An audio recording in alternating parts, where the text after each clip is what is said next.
Oha. Donroy Gosver, John Steele Sr., Yes. Garfield Little Dog, Craig Dillon,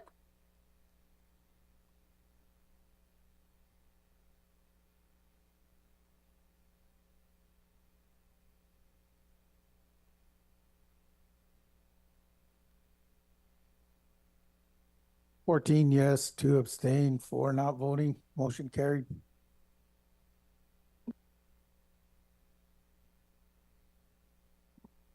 Okay, so we'll move on to next agenda line item.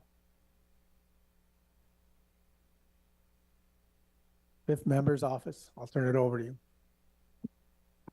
All right, thank you, Chair. Good afternoon, Council. This is the monthly report for February 2024.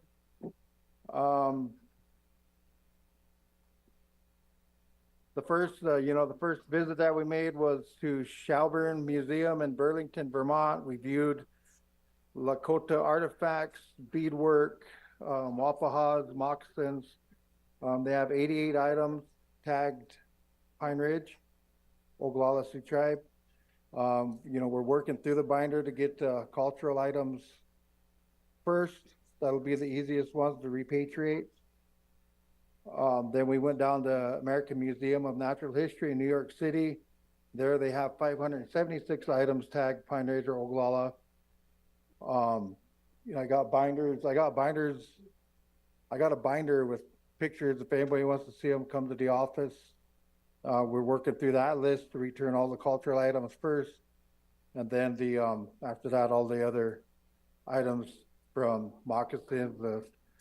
There was no ghost ant shirts. There's a bunch of lizards and turtles, and we all know those have umbilical cords. There's a handful of scalps.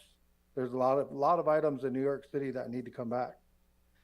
So we're working on getting those brought back. We're going to be setting up an event in New York City when we first return to cultural items, and working with Mia Ferletto, who helped us return to berry artifacts from Massachusetts, the Wounded Knee artifacts. We're working towards getting more and more of this stuff brought back. But right now we have an MOU with the Oglala Lakota College Archives Department, so everything we bring back goes into the basement. Well, with these new NACFR laws that kicked in, a lot of museums have been emailing stuff that they have that were from the Pine Ridge Reservation, Oglala Sioux Tribe. So it's like, it's almost evident that the tribe needs to start working on fundraising for a museum to help educate our youth, be able to tell our story with the items that we have. I brought this up at all these Wounded Knee meetings that we've been going to, and I've been approached by a handful of them saying we don't want Wounded Knee items displayed in the museums, and that's not our intent. The Wounded Knee items or Wounded Knee massacre items are a whole different, separate, very intensive, feelings come up involved with that. So we're not talking about displaying the Wounded Knee items other than all this other beadwork that we have out there. So we've been to all three of the tribes. Standing Rock hosted the first Wounded Knee meeting, Wounded Knee artifacts meeting. Then we went to Mobridge. Then we had our third one in Rapid City with the Oglalas hosting that one. We did not come to a consensus on what's gonna happen with those items. So the chief judge, when he had President Starr comes out, President Ryman LeBeau was on the call, I was on the call. He didn't want to order us to do anything. He's just had us make a gentleman's agreement that we was going to have our meetings and try to come to a consensus. So we had our 3 meetings, we couldn't come with that consensus. So we got to step back and reevaluate what's going to happen there. So then we also attended. I had to send Jeff not help him to the Pactola meeting. He's our alternate for the remodeling, the planning and remodeling of the visitor center at Pactola. And once we get close to finalizing all of that, then we're gonna be coming back with I think that one there is also gonna have to turn into a government to government, nation to nation consultation for approval. I've also, I was then able to make the trip to the National Museum of American Indians in Washington, D.C. So I sent Anna Takes a Shield out there, and she viewed most of the items, but not all of them. And just like all these other museums, there's a lot of cultural stuff there and a lot of historical items. And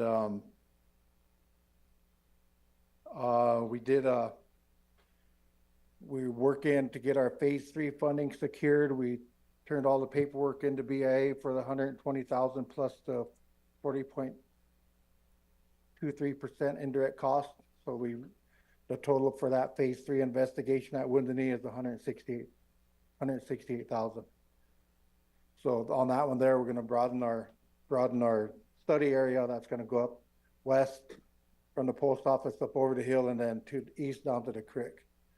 With all the interviews we've been having from the elders in the area, that there's possible sites in those areas. So, and if there's any questions, that's my report. All right, Councilman Little Dog.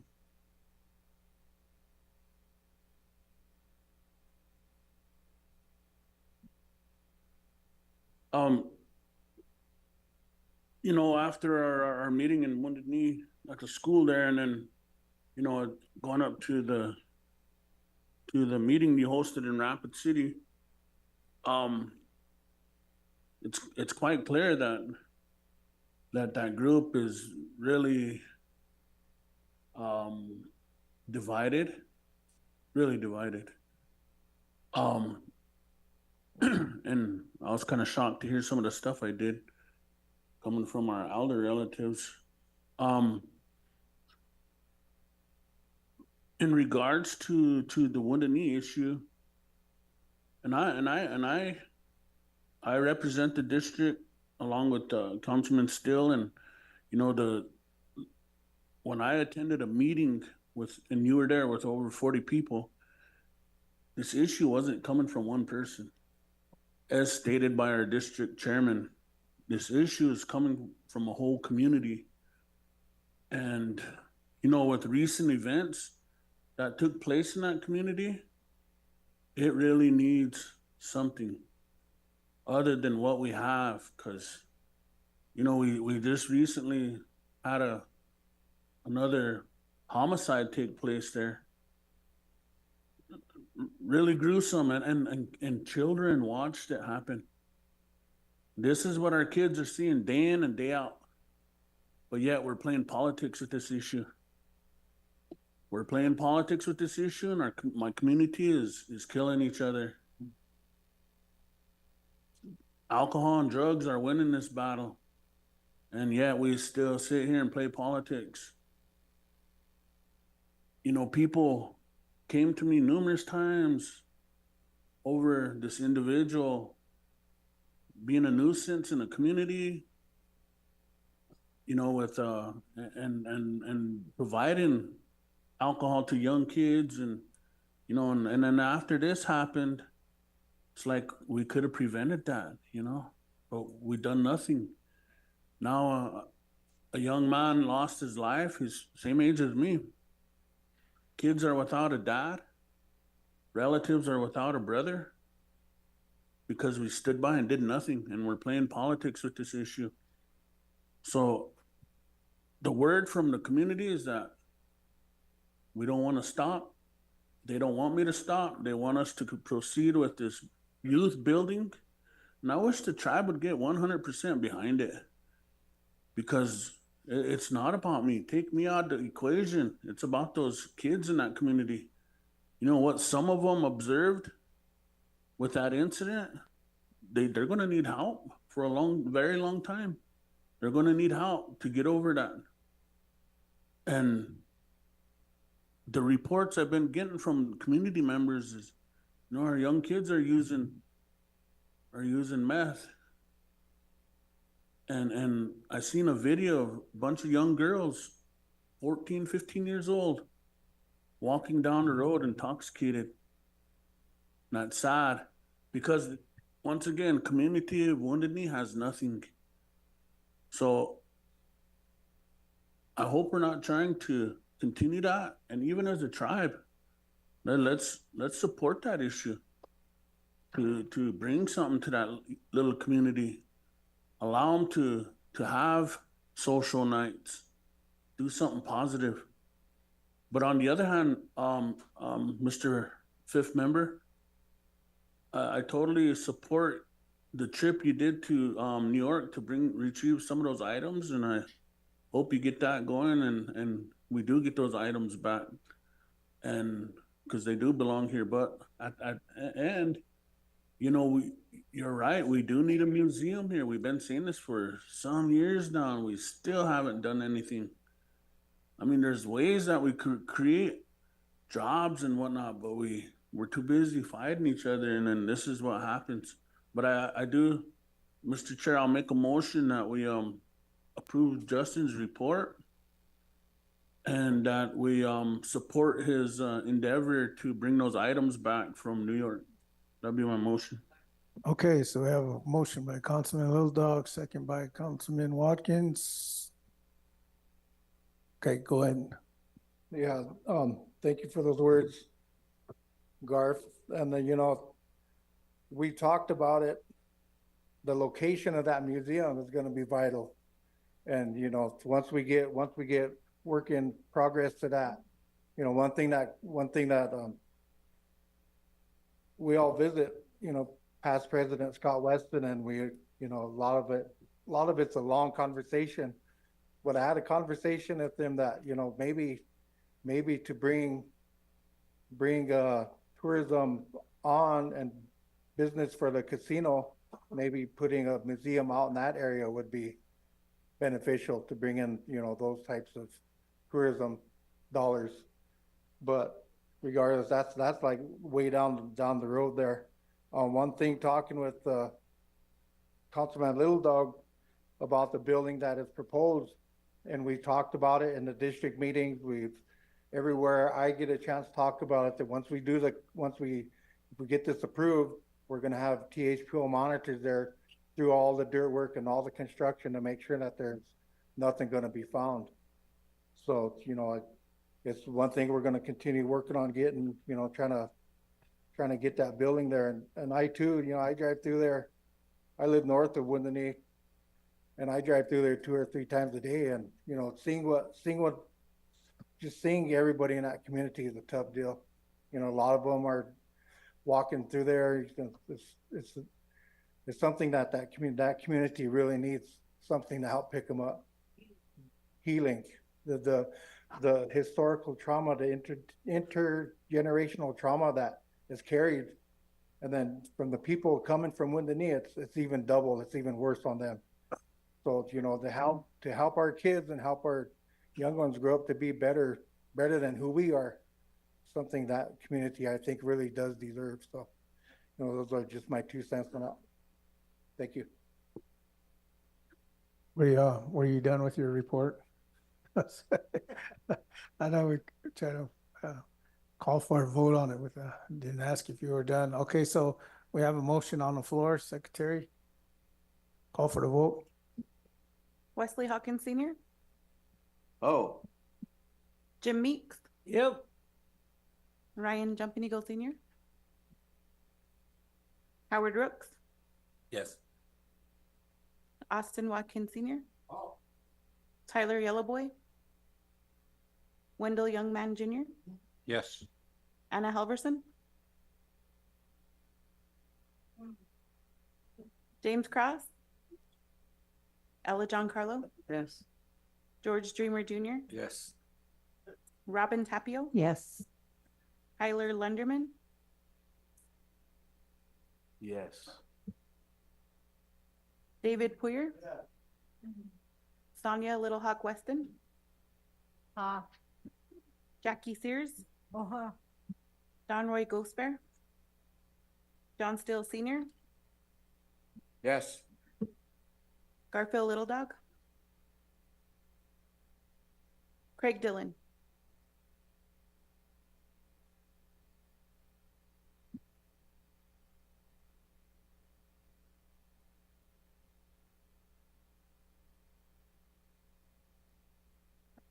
Sixteen yes, 4 not voting, motion carried. Oh, Wopila. Yes, go ahead, Councilman Still. Yeah, just for your knowledge, that you're aware of it. I don't know, a rifle company in the past made a Crazy Horse rifle. I don't know whether it was Winchester or who. Joe American Horse was president. A Robert Fast Horse, young lawyer, changed his name to Gray Eagle, was in touch with Crazy Horse Mountain. The rifle company gave this rifle to the tribe. I don't know how it developed, but Robert had council pass a motion to put it up at Crazy Horse Mountain. I don't know exactly where. I'd just like your office to know that that rifle belongs to the tribe and it's up there at Crazy Horse Mountain, whatever, if we ever get a place to put it, or, but just let you know it's ours. Thank you. Good to know, thank you. Okay, so we're gonna move on with our next agenda item. IHS.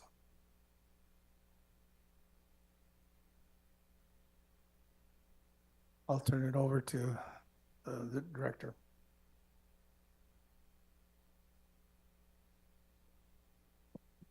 Good afternoon.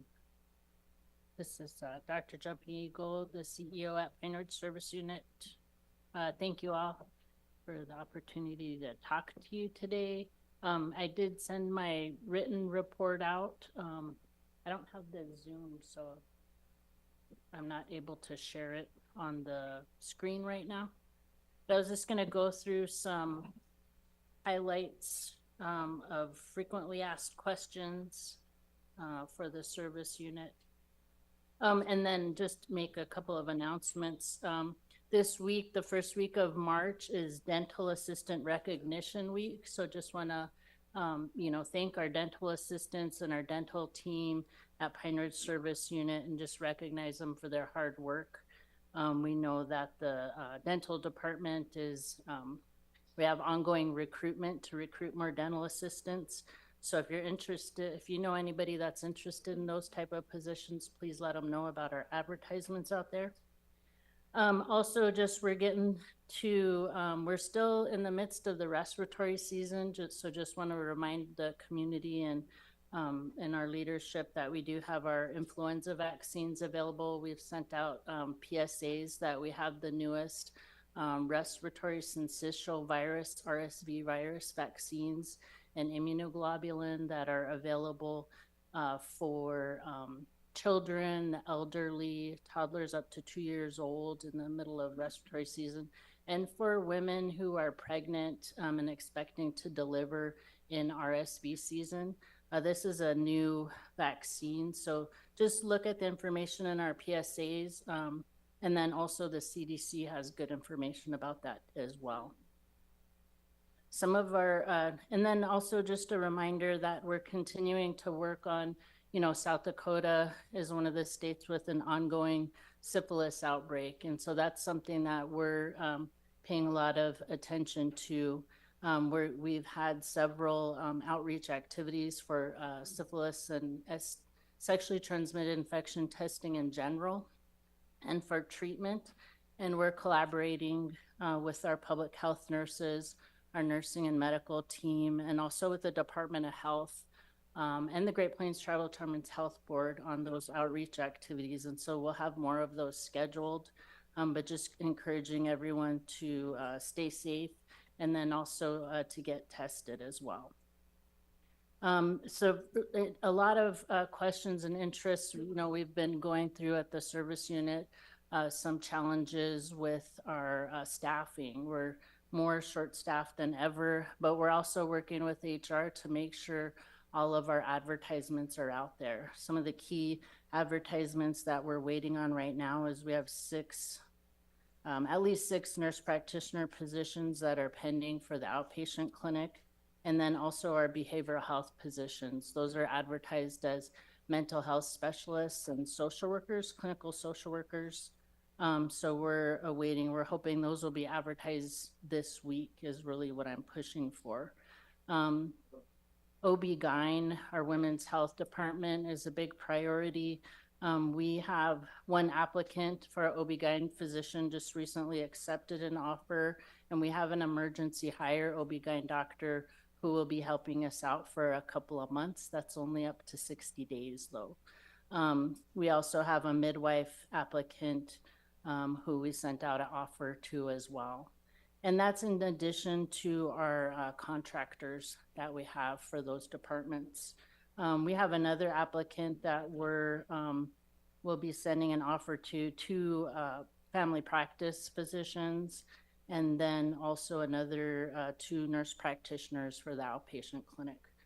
Those are some of the big ones. We have a new podiatrist that just recently started in the past 2 weeks, and then we have another podiatrist for Kyle that we should be getting a start date any time now. And we're reviewing applicants for the chief podiatry position as well. We've gotten some really great applicants. We're in the middle of reviewing another psychiatry position applicants, and we've had probably about 20 to 30 applicants for that one position. So we're considering advertising an additional, that would be a 3rd position as well. We have 2 psychiatric nurse practitioner positions that we're reviewing applicants. We've sent offers to some, but had some declinations, so we're following up on that. We had an ED nurse supervisor that just recently started, a new ED physician, and these are all permanent federal employees. We have an inpatient nurse supervisor applicant as well that's going through the background process. I think we've talked a little bit about some of the changes as a result of, some of the concerns we've had about how lengthy the HR process is. So IHS is going through a change where they're putting HR under what's called a 1 HR process, where the HR director at the area will report to a regional office who then reports to headquarters. So we're in the midst of that change right now. We've also had 2 accepted applicants for HR assistants. Actually, one of them just started in the new position, which is on site at Pine Ridge Service Unit. And then a recent advertisement just went out for a background coordinator assistant. So if you could look at those advertisements, if you know anybody that would be interested in applying that position, they help with the background clearance process, which has also been a significant challenge. Pine Ridge Service Unit is the largest service unit within the Great Plains area. And just looking at the volume of background clearances we have about 1/3 of the background clearances for the whole area. So that's been one of our concerns that we continue to bring up with area, is that just the sheer volume of contractors and new employees, to make sure that we have a proportionate attention to the background clearance process and the staff that are needed to process those. What's the turnaround time on that background clearance? It really depends, but it can take up to, in some situations, 4 to 6 months. So we have some applicants that have been hanging in there with us, in having to, once the forms get past 3 months, we have to re-sign them, resubmit them again. We've also gone through a process change in just the way that they do things. That's been a change for all federal systems. So it's an ongoing work for us to keep in touch with the applicants, reach out to them, continue to encourage them to stay engaged in the process so we don't lose those applicants. We have lost some, and we forward that on to area so that they're aware. Also lose out on some contractors and then have to start over again because with contractors, if they don't get a job right away or they're not able to start, they're looking for other work. So that's an ongoing challenge.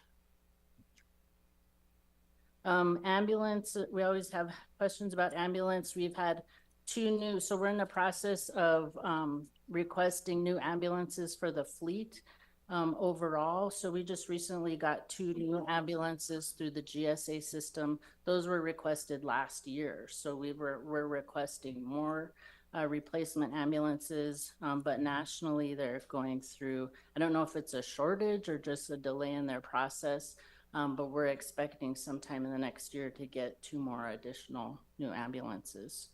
We're also collaborating through the ambulance department with Avel. There's a telemonitor that we're working on getting that allows the ambulance department to talk directly to Avel doctors who are online. We've also just recently outfitted the ambulances with what's called life packs, and these allow the EKG monitor information to go directly to the emergency department at the service unit. So it helps speed up collaboration between the paramedics, EMTs, and the ER doctors. So those have been some big changes for us. With the contract health department, I just would encourage people, if you're hearing about issues with, delays in getting bills paid, we've had some areas where the contract health department has actually issued purchase orders for referrals. Yet then the hospital hasn't submitted those through the system to get them paid for. So we've actually designated funds for referrals to get paid, but there's still that communication process. So contract health department is following up when we hear those concerns, following up with, they call them vendors, but it's the hospitals or facilities, to ask them to submit the bill for payment because we have designated funds in some cases. But please continue to remind people that we do have the drop-off boxes at the front of each clinic in the hospital, and people have been using those, and that's been very helpful. Any questions? Councilman Tapio. So we're still using that old slow system with the vouchering and things like that, even though now you could just do direct deposits and things like that. I wonder how IHS is ever gonna re-up their payment system, their procurement. My gosh, that's from the 1800s, what they're doing now. And I know you don't have any impact on that, but I'm just saying that would alleviate a lot of this 6 months to a year waiting for payments to get paid. So just my thoughts, thing. I can't answer that it isn't electronic. It does go through a central vendor that processes the purchase orders. And so far we haven't been having issues with that. That's out of Albuquerque. Councilwoman Carlo.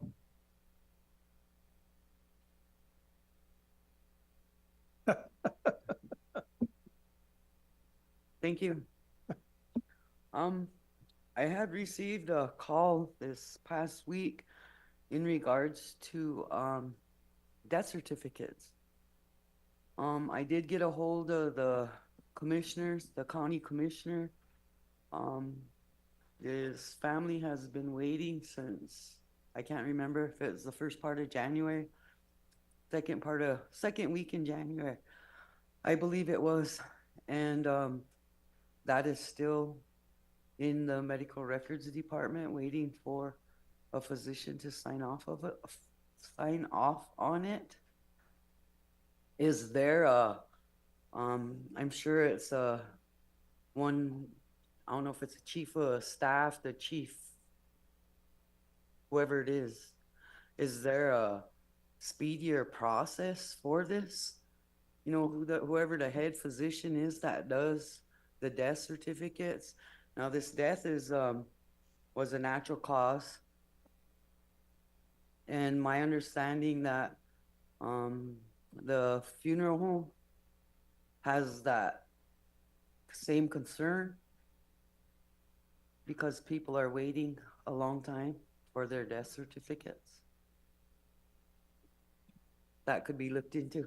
Okay, yes, and if I could get with you later to get the name, but I will just take that as an example and ask about the whole process and how we can improve that. Thank you. Any more questions? Go ahead, Councilman Cross.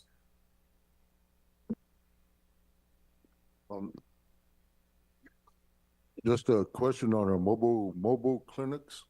Are they just going to certain districts, or are they going to all the districts that have no clinics? Right now, just in the past month, we've decreased the mobile unit clinic schedule due to short staffing with the providers. But we plan, as soon as we have more both contractors and federal employees, to get that going again. Right now, the mobile unit's mainly been going to the JDC and to corrections AOF. Because I think they should be hitting the districts again. You know, I know Pass Creek, and we don't have a clinic. I don't know who else don't have a clinic. Porcupine, Manderson, Waukpomni, Potato Creek, Red Shirt, Georgetown. What else is there? Heisel. Throw in your list or throw in your names. I would say it's part of our regular schedule. Up until a few weeks ago, we were going to Manderson, Red Shirt, Porcupine, just off the top of my head. So we do plan on doing that. We also are working with our PHNs and our staff to add some collaboration with the homeless shelter as well. Okay, any more questions?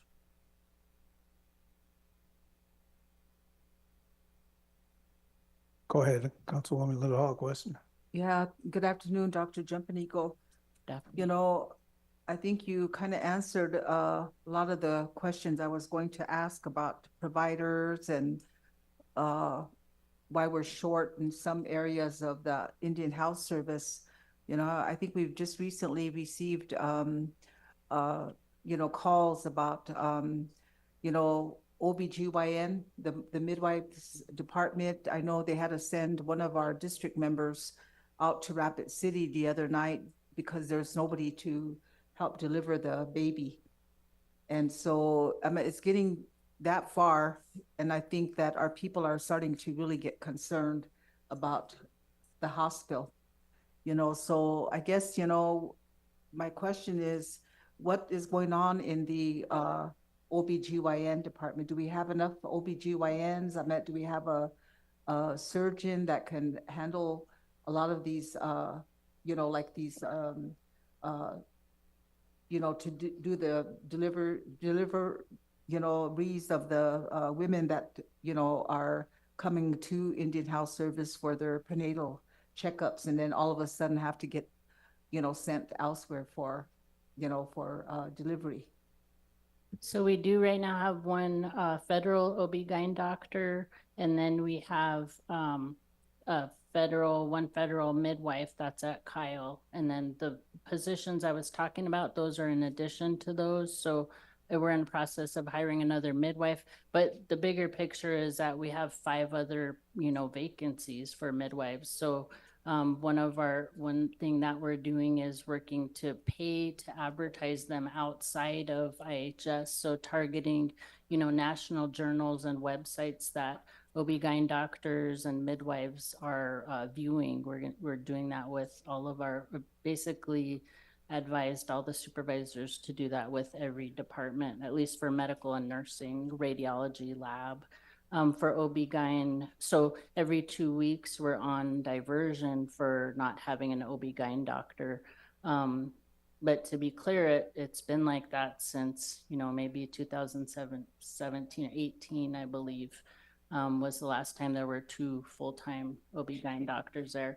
But we have been supplementing with contractors. It's just been challenging to get an OB-GYN contractor of the quality and experience that, that we believe that the service unit requires. You know, I think a lot of the concerns that our constituents are having is that they have a provider that they've been seeing, and then all of a sudden that provider is gone. And then they say, I got to start all over with a different provider. And so those are some questions that have come to us and about providers just leaving, you know, and now we're, gee, I really had this good provider, but now that person is gone. So, you know, how, you know, are you working with the area office in trying to bring some type of stability? I know that the director of IHS herself said she's working on getting a lot of this stuff done. And she said, I'm trying to get it done within my, within this term, is how she put it, because we don't know how this next term's going to be in 2024.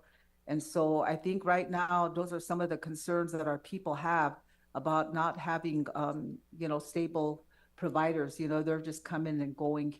And so I just really hope that we can bring some stability to Indian Health Service in terms of providers. And I think that that's something that really needs to, you know, we need to keep them longer than what it is today, because they're just coming and they're just, I don't know what's going on, but then they're leaving again. So I hope that, you know, those are just some of the questions I had for you today. I think we had some concerns in the dental part, but I think Jackie had expressed that with you this past last week when you guys met in Rapid City. So I'm glad that you guys, hopefully you can look into that one.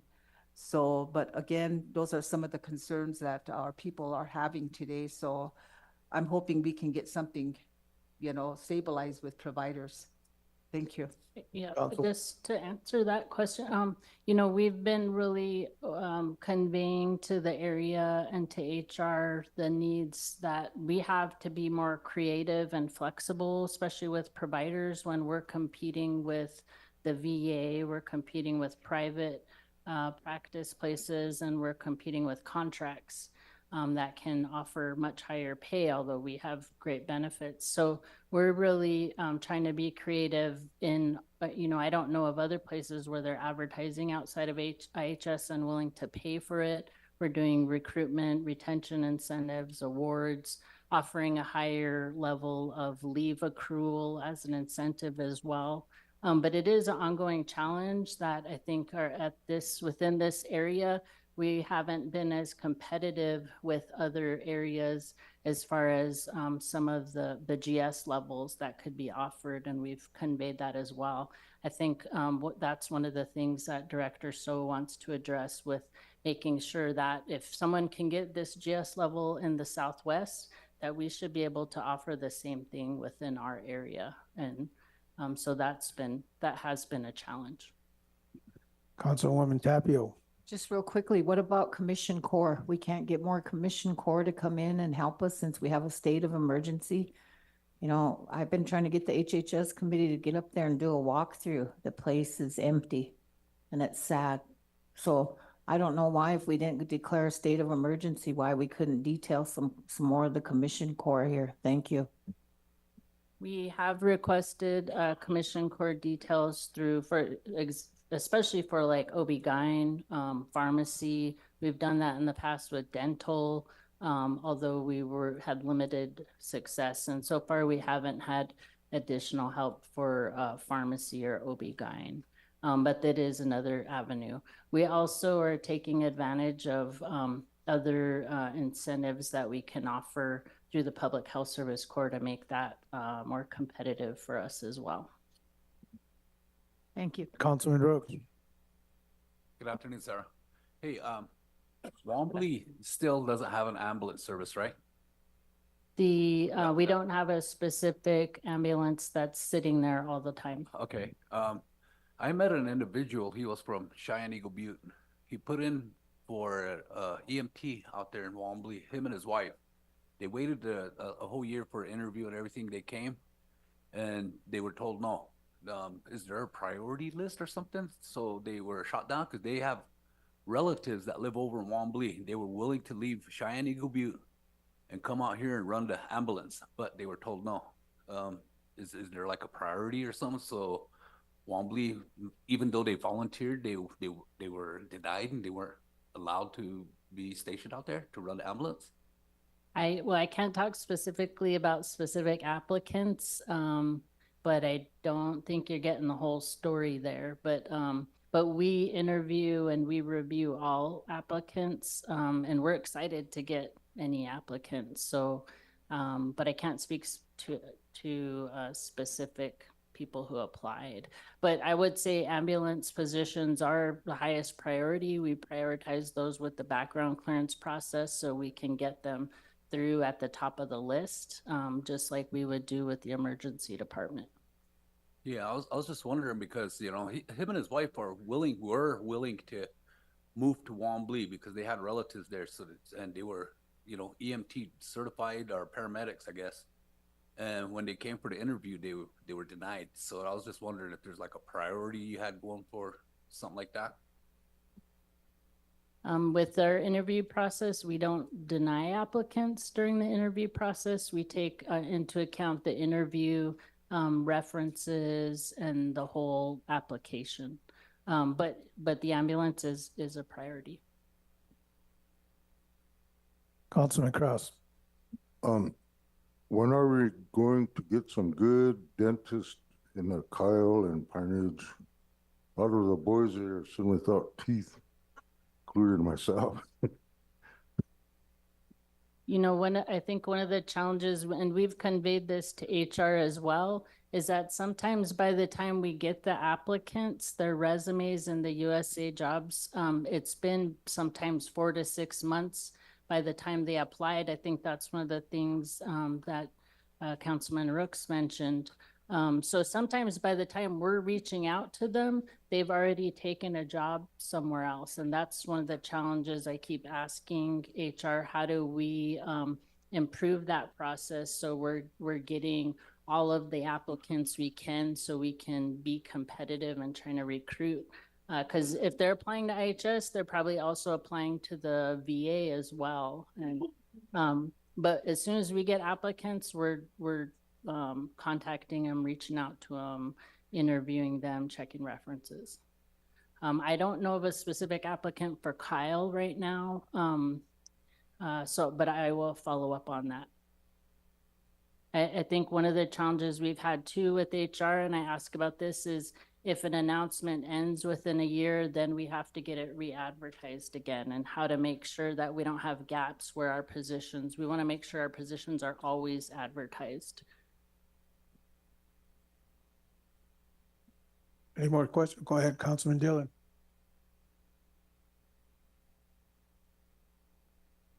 Oh, I'm sorry. I didn't see you over there. Thank you. You know, going back to the dental clinic, it's been maybe 4 or 5 years ago that I had taken several individuals over to Winnebago to their dental clinic. They have an outstanding dental clinic there.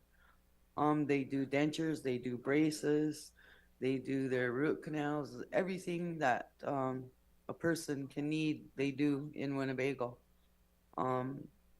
There were tribes in Oklahoma and Kansas, I believe, Kansas mainly, that would run a shuttle down there once a week for patients. And I guess it worked out really well with those tribes and for those individuals who had dental issues. I know there was a small price for dentures, and I think it was like $100, but it kind of depended, you know, it was all dependent on your income and that type of thing. And I think it would really be something to maybe look at or talk to. I really don't know how it's going over there now since their self-governance or whatever 638, whatever they did to their hospital. But I think that would be something to really check into and see what could be done. You know, you go up here and you have two options. We pool or we pool. You know, it's never we can do a root canal or whatever, you know, a crown, whatever. It's limited. So I think that would be something to check into. They have some excellent dentists over there. Really, really good. Thank you. Thank you. Yes, we hear good things about that clinic, and that is our goal, is to be, to get to that point once we have more staffing. We do offer, dentures with the, looking at the sliding scale. So that is something we've been doing. I can send that PSA out again, just to remind people. And the dental staff there are able to do root canals, and I always forget, it's just for the front teeth though. I can't remember where the cutoff is, but not currently doing it for the back teeth. But we can send that PSA out again. But that is a model that, we aim to get to. Councilman Dillon. You know, I've been here a long time and IHS isn't getting any better, you know? And you'd think with all the money that goes in there could be some positive changes. And I haven't seen one change in the last 15 years or better. And I think, you know, as CEO up there, it should be an obligation or an attempt to bring in some new services, try something new. You know, this old IHS BS is just ground to a halt now. We have more things we don't have than we have things that we have, if that makes sense to anybody, but there's no OBGYN up there. There's no one or two real doctors, no dentists. I don't know how podiatry is now, but you know, it's getting to the point where we really need to do a shakeup. And I guess we should put our heads together and find out what that shakeup is, because it's not working and it's only getting worse. And, you know, Rosebud, they sued IHS and to me, they won, because you never hear no more bitching and complaining from that area. And I think maybe we should go over and visit them and find out how they did it and learn from them. Because after all the years I've sat here, I mean, this is not personal. This is realistic. This is really happening. IHS is going downhill, and it's on fire going downhill. That's how bad it's getting. And I think maybe we should take a week or 3 or 4 days and get together and sit down and see what we could really do. Because Aberdeen is not the answer. Albuquerque isn't the answer. And I don't think there's an answer in Washington either, because of all the bureaucracy and all the BS over there. But I think it's time we need to sit down and really plan on a strategy to do something that can improve the healthcare on this reservation, instead of condoning it slide down the hill even worse. Thank you. If you look at page 11 on the report, we list the specialties that are available within the Pine Ridge Service Unit. We have available cardiology, orthopedics, OB-GYN, albeit, you know, these are on for short periods of time during the month. So it's not 24/7. We do have podiatry as of 2 weeks ago, and we'll have a second podiatrist here in the next few weeks, and we're working on the third podiatrist as well. We have certified nurse midwives, we have pediatric surgery, CRNA, telepsychiatrists, psychologists, mental health specialists. We have at least 5 or 6 dentists. That's just off the top of my head. One of the challenges we have is we have 1 optometrist within the whole service unit, and have 2 to 3 other vacant positions. We're interviewing another optometry applicant right now. We have nurses and providers who specialize in sexual assault forensic exams, although it's not fully 24/7. We have a respiratory therapist. And then through the tribe's master health contract, you have the audiologist that's there. So those are some of the specialties and that's in addition to general practice. I would say we are going through a challenge right now. You know, we went through COVID, and right now we're going through a challenge with our staffing, with HR and background clearances. And there have been some improvements, but that's an ongoing issue that we continue to work towards improving. Councilman Little Dog. So how's our ambulance service? I mean, how much units do we have, and are they pretty active, or? Yeah, if you look at page 18 on the report, it talks about the ambulance department. Right now, we mainly have 3 ambulances that are staffed 24/7, but we are, at times, we have up to 4. And our goal is to really continue to hire federal staff, although that has been a challenge. And so we are supplementing that program with contractors. Right now, we have at least 1 federal hire in process that's going through background and that process. And we have received another EMT panel today. So they're looking at applicants. We had a new director started in November, and we do have contracts in place for paramedics and EMTs. One of our programs that we really have been working on is to try to get more trainees in place, because in all departments, we see that if we're collaborating with universities, academic centers, training centers to get students in our facility, then we're able to recruit from them. That's really worked well for nursing.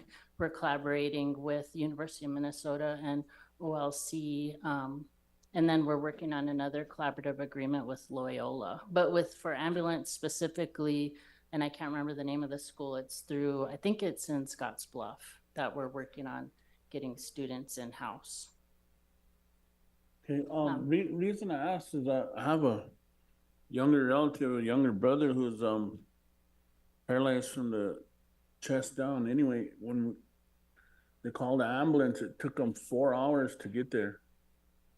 And it's like they refused to come out and get him. And then once at the hospital, they tried to just send him home without running tests until his little sister made him do proper tests on him. And then, you know, currently he's still hospitalized after probably about a month now. And it's crazy to think that, you know, IHS just tried to send him home.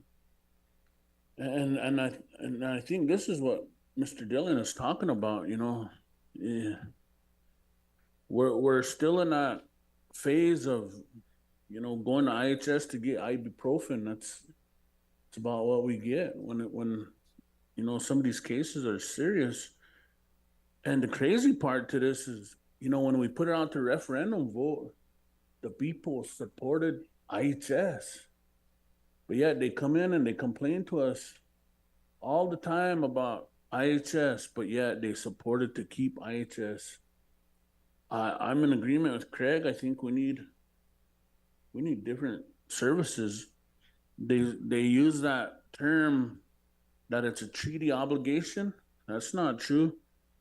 You know, the nowhere in the treaty does it state we have to utilize IHS. It don't state that. The treaty obligation is to provide healthcare. It don't say IHS. And we could have brought in Avera or Sanford or someone else to provide services, good services for our people. But yeah, we're stuck with IHS, and everyone's satisfied with it. And that's the sad part to it, is that we're giving our I wouldn't even say, you know, half the services we need. I mean, it's crazy. So I'm in agreement with Mr. Dillon here. I'd like to see some serious shaking up going. And you know, for me to get an appointment with the ortho, it's like 3 months down the road, which is ridiculous. So I mean, that don't help none either. So, you know, just some things I wanted to get off my chest. You know, I'm not satisfied with IHS. And I think our people were politic to think that, you know, the council is going to spend all the money and there'll be no money left for healthcare services, and, you know, because of that, we're stuck with IHS. Councilwoman Tapio. Thank you, Mr. Chair. So somewhere in your report, I was wondering if there, you gave us a breakdown of the life flights and how much it's costing. And, you know, I'm just gonna end with realistically, IHS is never gonna get better. Their pay is too low, their vetting process is too stringent, and we're stuck. We're stuck with them. And I hate to say that, but unless we come up with the plan to revise and revamp it, our healthcare is almost non-existent here. Garth, I've been waiting 6 months to get an appointment, and that's under IPC. I'm under improved patient care, waiting 6 months to get an appointment. Person could die in that time. Thank you. Councilman Puyer. It looks like, to me, that if we have all these people waiting and the background checks are coming back, it looks like there has to be some changes in the background check system then. And so we need to do something about that, because if it's taking 6 months to do a background, who the heck's gonna wait around for IHS to do their background? Because everybody nowadays wants to work. So is anybody working on changing the background, how they get it done? I mean, it shouldn't take 6 months. I mean, if a doctor can't pass a background check, looks like to me they'd be taking their license. So there has to be something that can be done. Is it just our area, or is it a nationwide problem? At least from what I'm hearing, it's a nationwide problem. I had a doctor who just came from, I don't know if it was the Department of Defense or the VA, and he was saying that it took about 4 months through that process as well. So it seems like it's a federal issue, but it does seem, at least to me, a little bit worse in our instance because we have such a big volume that are waiting to go through the process. And what I've expressed is that we cannot treat each service unit the same. We're not all the same. We are larger. We have a higher volume of needs. So, you know, to review that, we need to be staffed to that.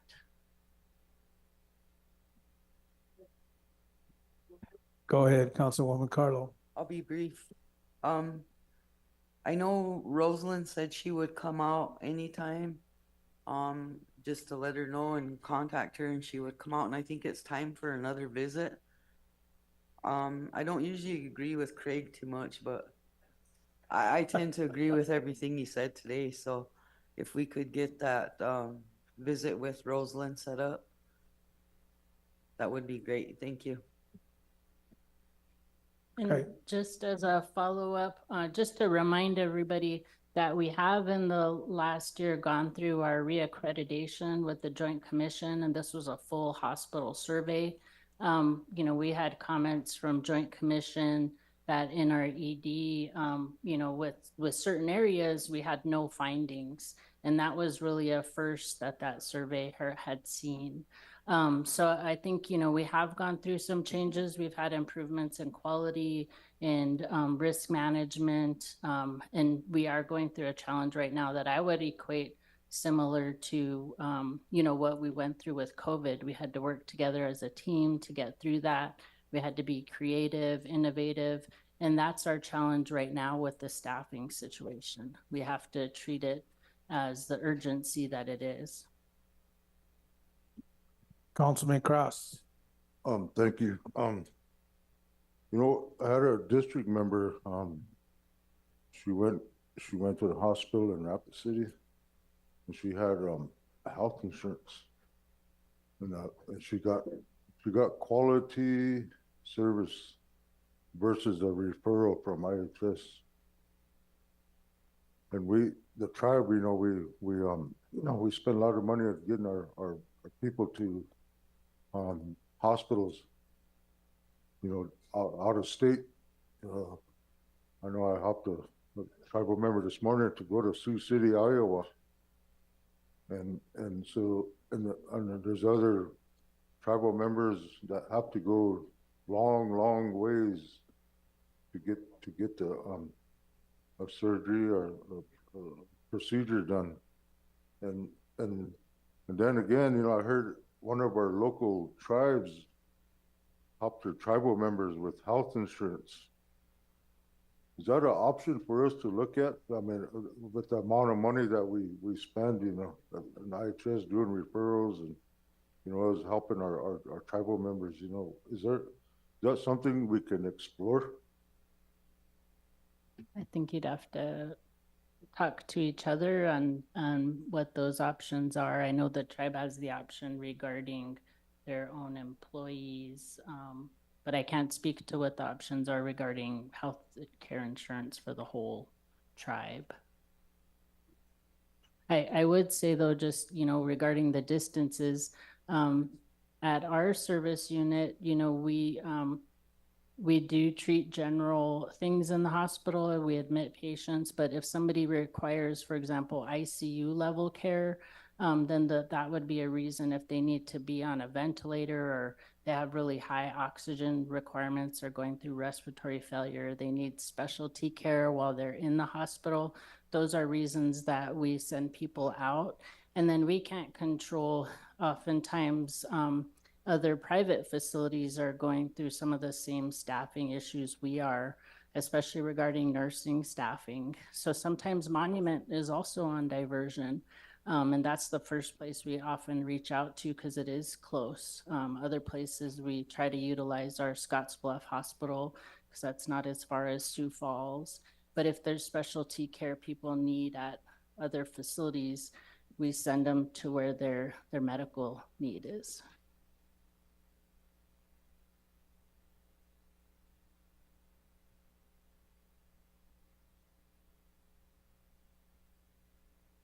Any more questions? We need to move on. Thank you. Thank you for your time. And I will follow up with those of you that had specific cases that you want me to follow up on. Thank you. Motion to approve.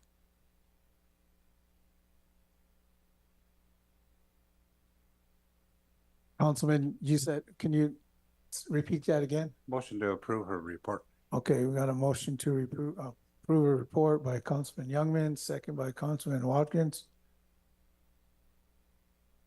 Call for the vote.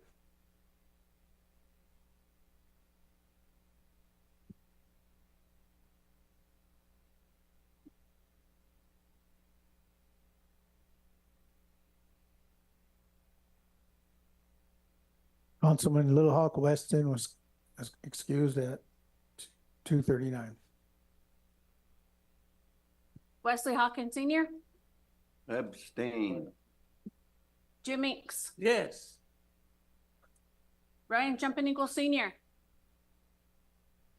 Howard Brooks, Austin Watkins Senior, Tyler Yellowboy, Wendell Youngman Jr., Yes. Anna Halverson, No. James Cross, Ella Giancarlo, Nope. George Dreamer Jr., Oh, Robin Tapio, Yes. Tyler Lunderman, David Poyer, Yes. Jackie Sears, Uh-huh. Don Roy Gosper, John Steele Senior, No. Garfield Little Dog, Craig Dillon, Ryan Jumping Eagle,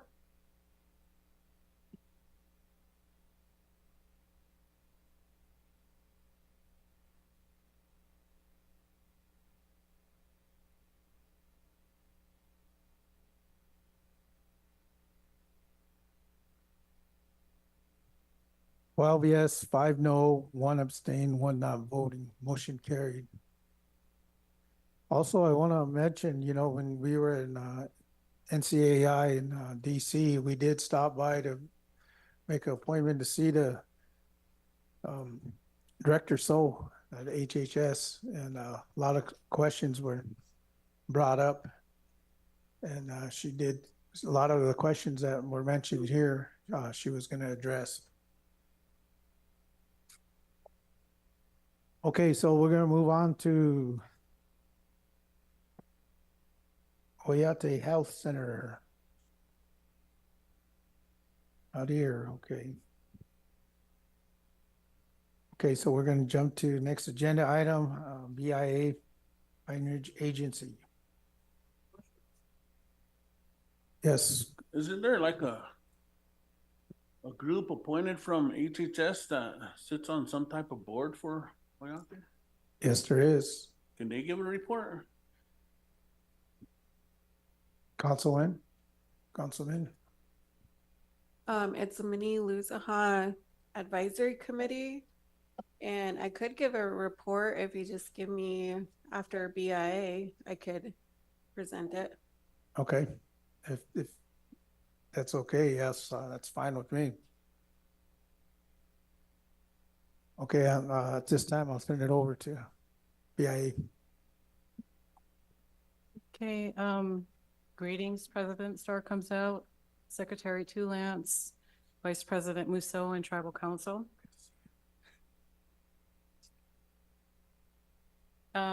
I just have a few things that I'm going to address in my report, and I'll address the hard issue first. Yes.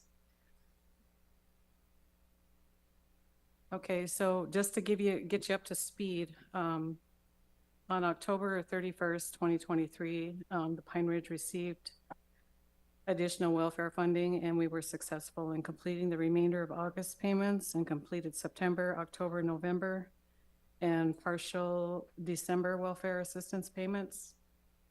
And the Pine Ridge Agency received only the first distribution of welfare assistance fundings due to a report of carryover. A search of the Pine Ridge Agency records indicates that the purported carryover is erroneous. So we did file something with DC, and she referred me back to the regional office. So we reached out to the Great Plains region for an audit of a report. It's called a FASAR report, and to try to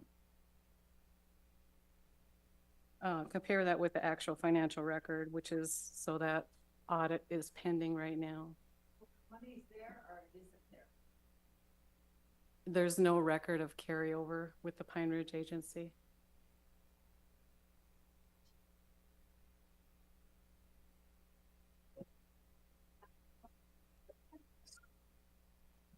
So we don't have an actual date when GA will be paid out. I'm getting text after text in regards to GA, but there's no date, no future in sight, no near future in sight for those payments, correct? I don't have a date right now, but DC did say that we did not qualify for the second distribution based on a report of carryover. And it would have been the former supervisory social services worker back in 2001 and 2022. So it took them some time to catch up on the reporting, but that's what they're saying. But we do not have any record of carryover. So on a high note, we're pleased to announce that a new supervisory social worker was selected in January. An offer was extended and she accepted, and she's going through the background investigation right now.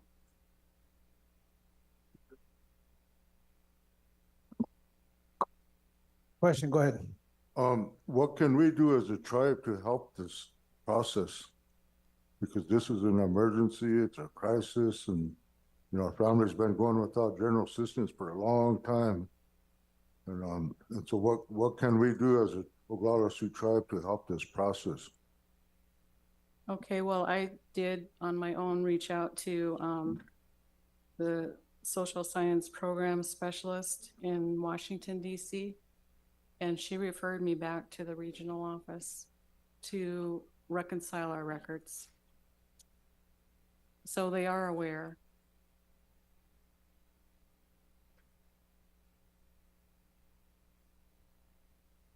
Here Go ahead, comes, Councilman. here comes John Steele. He can tell you about the last time when we ran out of GA monies and we made a trip to Washington DC.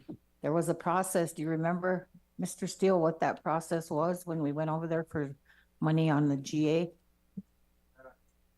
Other areas don't need GA. We have a need for it here because of our ruralness, because the BIA in Washington does not advocate for social services and GA, which they need to do and which we need you to tell them they need to do that, because we have a need here. So great. Other areas don't have that need. It's not a priority with the BIA, so you have to really promote us and our people.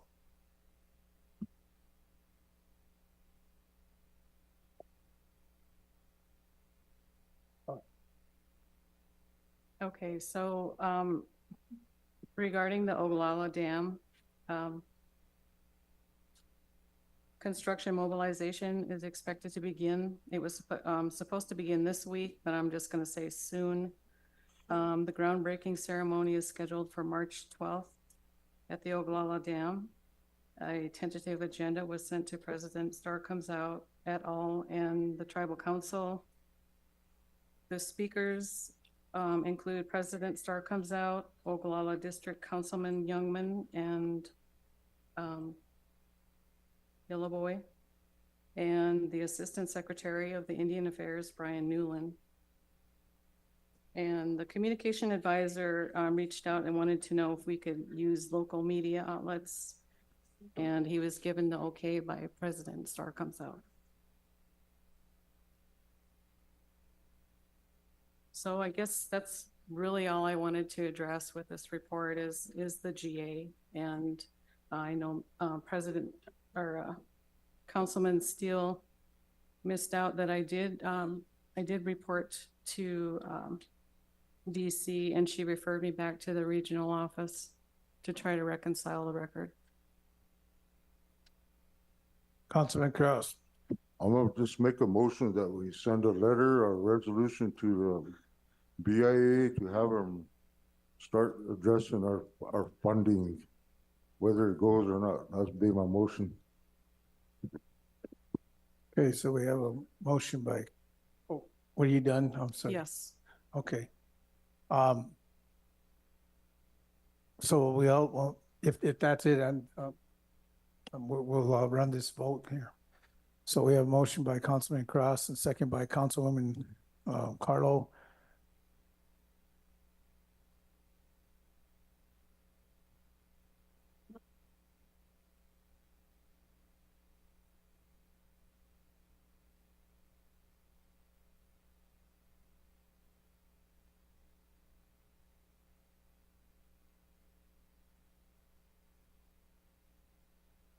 Are you asking for technical assistance? Yes, maybe the attorney can get a good strong motion, and I'll accept that motion.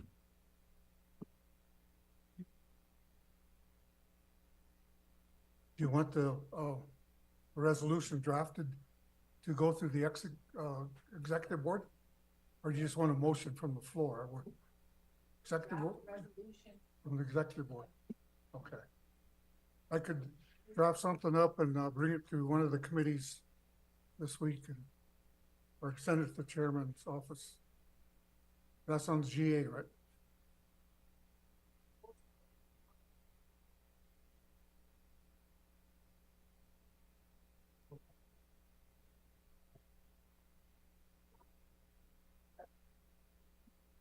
Can you use your mic? Can you repeat that again? I said, can it go to the full council at the end of the month? Because when you go to DC, a resolution from the tribal council, the full council carries more weight than it just going through executive board. Thank you. Okay, I think that'll be good enough. All right.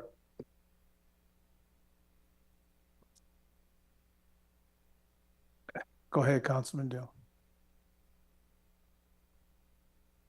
Why not approve the resolution based on our attorney's review? So we don't have to wait another 30 days. You know, some people out there are hurting. You know, if we wait another 30 days, they're gonna go that further in the hole. So I recommend that we approve it. And then have the attorney review it and show it to the tribal chair, and that should be good enough for us to get that resolution to the BIA. Okay.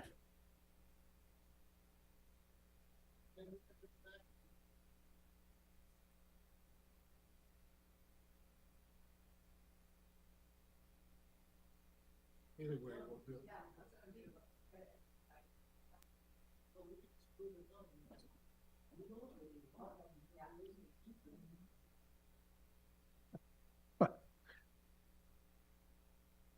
Yes, go ahead, Councilman Carlo. Thank you. How many GA recipients do we have? The average is around 260 a month. And the average amount is? It depends on if it's a If it's a single single or a family. Yes. But we do distribute an average of $80,000 a month in GA.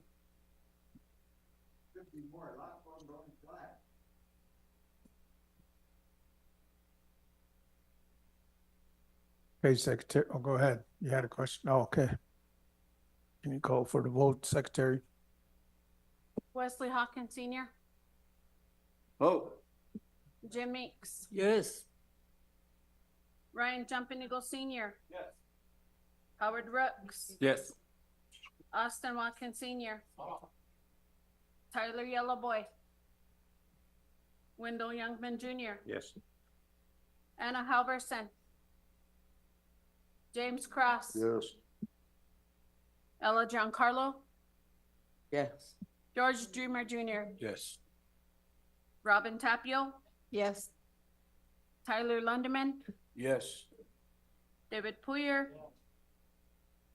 Jackie Sears, Uh-huh. Donroy Gosper, Yes. John Steele Senior, Yes. Garfield Little Dog, Craig Dillon, Yes.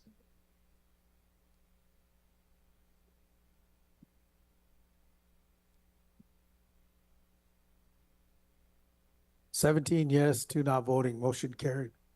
Councilwoman Tapio. I'll motion to approve Gina's report. Okay, we got a motion to approve a report by Councilman Tapio, second by go ahead. Could you explain to the council where you're at on the drawdowns of the funds? Execution fees dollars. Okay, we are still working on that. We're working, Tony Montlo actually is working with the regional office, and we're gathering our own information to submit as well. You know, we've been trying to get this done for quite some time now.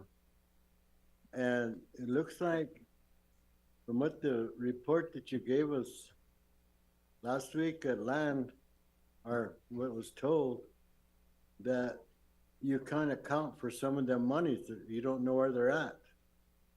And so all we're requesting is 100 and some thousand. You know, that's what started the Cabal case, when the Bureau couldn't account for funds that belong to individual members. Now they can't account for tribal funds that was collected. You know, we've been arguing this whole administration, and it goes back to 2019. You know, something has to be done before some of us are no longer here.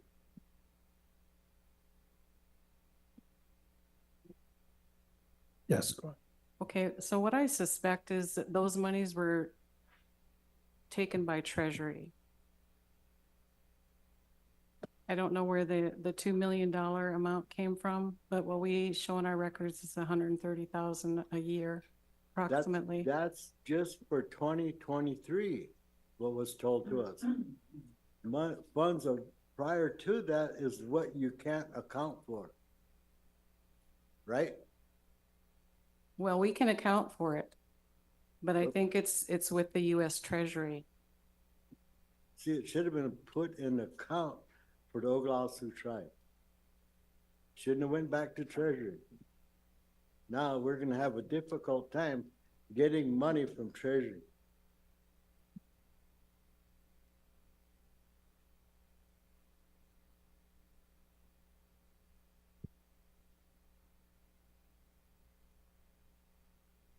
Chair, I just wanted to know for the whole council, because some are not all on the land committee, some not, just so that that reveals in the record that it is brought up with the superintendent. Thank you. Okay, thank you.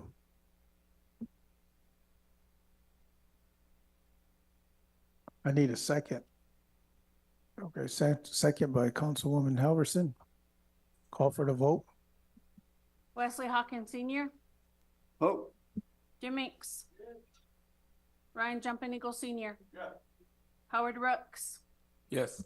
Austin Watkins Senior. Tyler Yellowboy. Wendell Youngman Junior. Yes. Anna Halverson.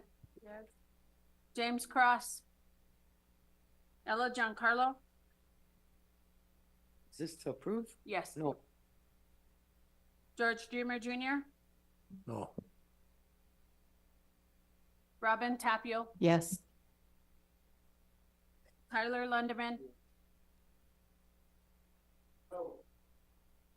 Jackie Sears. Uh-huh. Don Roy Gosper. no. John Steele Senior. Yes. Garfield Little Dog. Craig Dillon. No.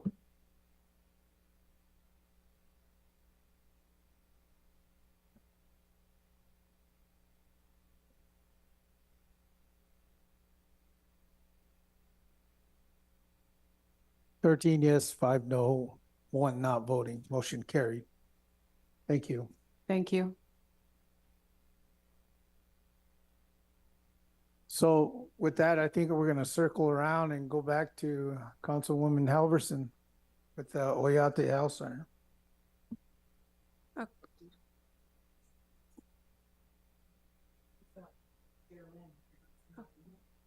Okay. So the Oglala Sioux tribe has 3 shared programs with the Oyate Health Center. We have a CHR office, we have Native Women's Health Clinic, and we have Native Inpatient Treatment Centers up there in Rapid City at the OHC. And we also are shared programs with the Cheyenne River Sioux tribe and the Rosebud Sioux tribe. And this last Saturday was pretty historic because we met with Oglala Sioux tribe, Rosebud Sioux tribe, Cheyenne River Sioux tribe, and all 3 presidents. President Stark comes out, President Scott Herman from Rosebud, and President Ryman LeBeau, and all 3 HHS committees up there in Rapid City regarding the Native Women's Health Clinic. We have our Chief of Staff, Johanna Dreamer, who's been working very hard and very diligent on keeping that Native Women's Health Center operated and getting the staffing situation that was up there, getting them all up to par, and so that our women up there have services. And so a few of the things that we talk at the MILWAC committee are the revenue collections from OHC. The collections for January for OHC total $2,449,505.56. So the OHC is on track to meet or exceed the collection goals for fiscal year 2024. The South Dakota Medicaid all-inclusive rate is increased this year to $719 per encounter for 2024. The Behavioral Health Center, Dr. Mark Gari is a psychiatrist and Michael Witzel is a LCSW Clinical Behavioral Health Director, and they both accepted positions in the behavioral health department up there in OHC. Dr. Mark Gary had a tentative start date of 2/26/24, and Dr. Michael Witzel had a tentative start date coming up of March 11, 2024. They have rehabilitation services up there with Dr. Bridget Hudson, a pediatric physical therapist, and Dr. Susan Bushman, a DC chiropractor, and they both started in January. Both of them are scheduling relatives to begin rehabilitation services up there. The OHC dental department has ordered a CREC machine so that they'll be able to complete crowns for relatives that present to dental and explore a 3D printer to add onto the CREC to produce dentures. They're actively recruiting to expand services. The optometry department, they changed the way they scheduled appointments this year by adding in walk-in appointments daily. So you're able to just walk in over there at OHC in Rapid City for optometry. So far, for the month of January, there was 174 relatives seen. They're actively referring out relatives for regular eye examinations. Regarding the SDPI, January was the highest the fitness center attendance has ever been. Their fitness center is a brand new state-of-the-art area, and they had over 1,117 relatives that took advantage of the wellness center services. There is a fitness center staff that performed 108 new exercise assessments. Regards to their lab, during the winter flu season, the lab added 4-hour shifts on Saturdays and Sundays. That was done to help with the large increase in flu, and they still have a COVID testing and COVID issue up there as well. Regards to the core connections, a session was held on January 9th to 11th with staff attending all departments. Regarding to core strengths, on January 30th and 31st, all supervisors completed an assessment and a class entitled Core Strengths Results to Relationships. In your guys' email, you'll see, I think Stacy might have forwarded you guys the OHC report, and it's about 20 pages long, and I don't know if you guys want me to read all the documents in here or if that was enough of an update. Chair. Question, go ahead, Councilwoman. I was gonna motion to approve Anna's report and Geraldine's, because I already read it. The one from Oyate Health Center from Geraldine Church. So I was gonna motion to approve that and Anna's report, unless someone had questions. Councilman Little Dog. I'll second the motion first. You know, I want to make a comment. When we first started off in this endeavor to 638 Oyate Health, you know, IHS was in jeopardy of shutting down its emergency room for Rapid City area.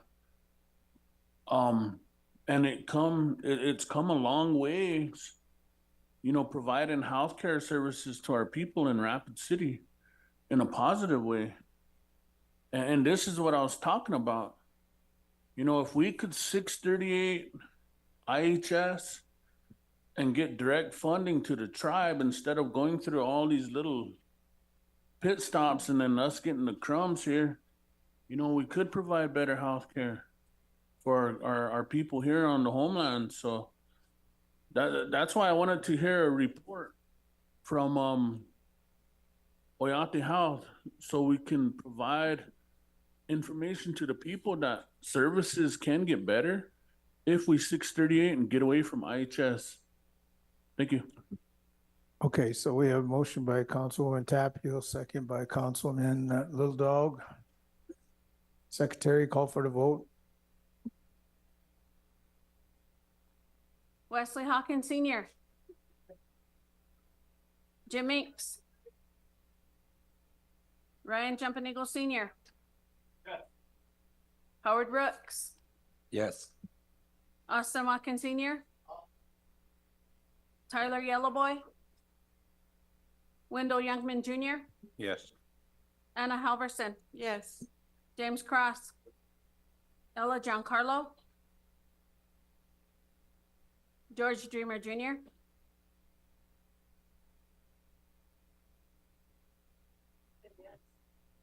Yes, sorry. Robin Tapio. Yes. Tyler Lunderman. David Puyer. Jackie Sears. Not voting. Don Roy Gosper.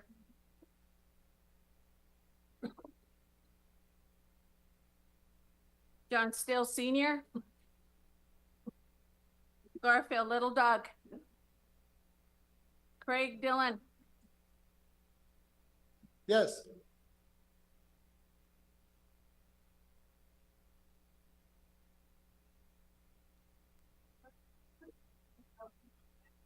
Thirteen yes, 6 not voting, motion carried.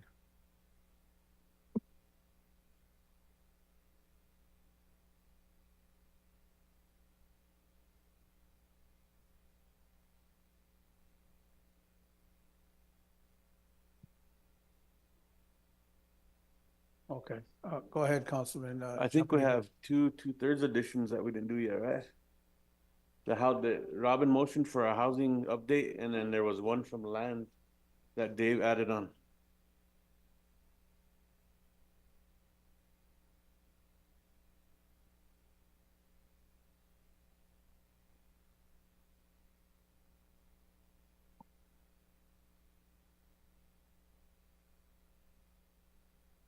Give a second here.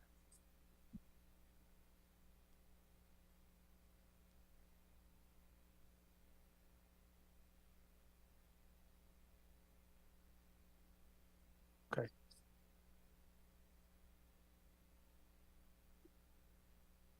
So, okay, so, one was table, so we're gonna move on to the next one. Secretary's office, I'll turn it over to Secretary. Good afternoon, Tribal Council.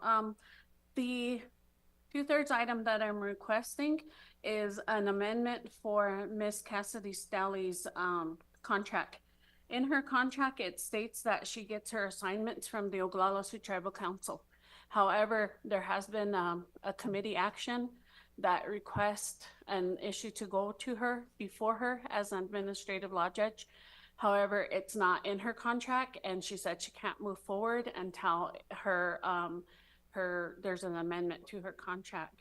The EMBD made a motion to have the marijuana complaint go before an ALJ, and she is our only ALJ for council. So I do have a resolution I can read. Question, go ahead, Councilman. You know, Chair, I think because we don't have no one there for that process, I'll make a motion to approve the resolution. Okay, and I would like to read it for the resolution, for the record, because she did tell me how to state it in her contracts. Okay. Resolution of the Oglala Sioux Tribal Council of the Oglala Sioux Tribe and Unincorporated Tribe.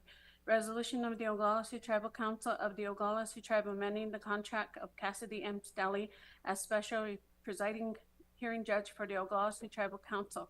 Whereas the Oglala Sioux Tribe is a sovereign tribal nation that has entered into treaties as the supreme law of the land with the United States government pursuant to the U.S. Constitution, Article 6, September, and a signatory to the Treaty of Fort Laramie of 1851, 1 Stat 749, September 17, 1851, and the Treaty of Fort Laramie of 1868, 15 Stat 635, April 29, 1868, and continues the nation-to-nation relationship with the federal government. And whereas the Oglala Sioux Tribe adopted its constitution and bylaws by referendum vote on December 14, 1935, in accordance with Section 16 of the Indian Reorganization Act of 1934, 25 U.S.C. subsection 5123, and under Article 3 of the Oglala Sioux Tribe Constitution, the Oglala Sioux Tribal Council is the governing body of the Oglala Sioux Tribe. And whereas the Oglala Sioux Tribal Constitution at Article 4, Sections 1B and 1N respectively vest the Tribal Council with the authority to hire legal counsel and to manage the economic affairs of the tribe. And whereas on January 12, 2024, the Oglala Sioux Tribe Law and Order Committee did approve a proposed contract for Ms. Stella to act as presiding judge for the Oglala Sioux Tribal Council hearings, and on January 17th, 2024, the OST Executive Committee met and approved resolution number 23-03, the contract for Ms. Cassidy Stella. And whereas an amendment is needed to Ms. Stella's contract to approve Ms. Stella to serve as administrative law judge and hearing judge over other matters as assigned by the tribal council or other committees. Now therefore be it resolved that the Oglala Sioux Tribal Council hereby approve the following amendment to the contract of Ms. Cassidy Stella. Paragraph 1C, to serve as administrative law judge or hearing officer over other matters as assigned by the tribal council or standing committees of the Oglala Sioux Tribal Council. And be it further resolved that the Oglala Sioux Tribal Council does hereby approve the amendment to the contract between the Oglala Sioux Tribe and Cassidy M. Stella and authorizes and directs the tribal president or in his absence, the vice president, to sign the contract on behalf of the Oglala Sioux Tribe. Certification.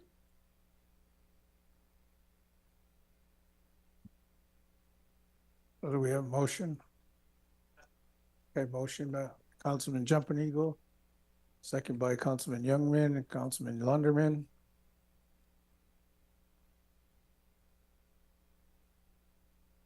Call for the vote. Wesley Hawkins Senior, Oh. Jim Minks, Yep. Ryan Jumping Eagle Senior, Yes. Howard Rooks, Yes. Austin Watkins Senior, Tyler Yellowboy, Yeah. Wendell Youngman Jr., Yes.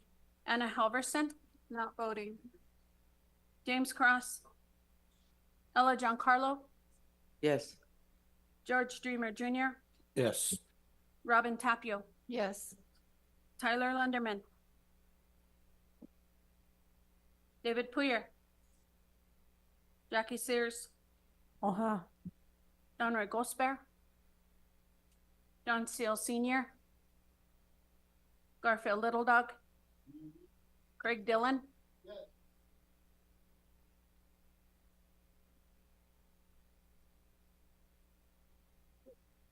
16 yes, 3 not voting, motion carried.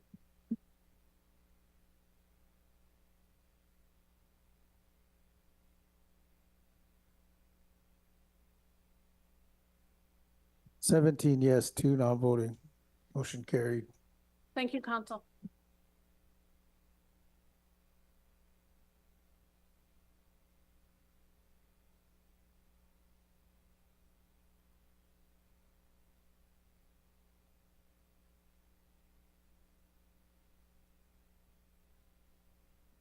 Okay, so at this time, we're gonna go on to the next 2/3 is consultation with land, so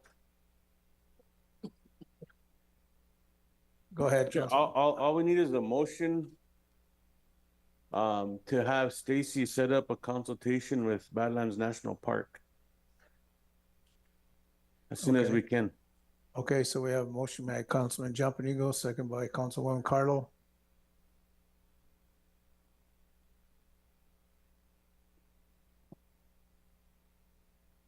Call for the vote. Wesley Hawkins Senior, Oh. Jim Meeks, Yes. Ryan Jumping Eagle Senior, Yes. Howard Brooks, Yes. Austin Watkins Senior, Tyler Yellowboy, Yes. Wendell Youngman Jr., Yes. Anna Halverson, Yes. James Cross, Ella Giancarlo, Yes. George Dreamer Jr., Yes. Robin Tapio, Yeah.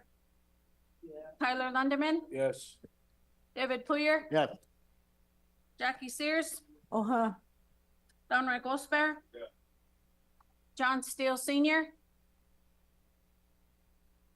Garfield Little Dog, Craig Dillon,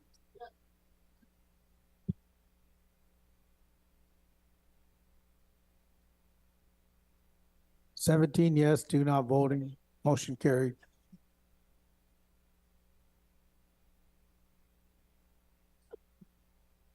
Okay, so next agenda item is a housing half program discussion. Mr. Chair, I'll go ahead and just table this till after the meeting tomorrow because I guess we're gonna get more information at the HHS meeting tomorrow, so I'll just go ahead and table it. Okay.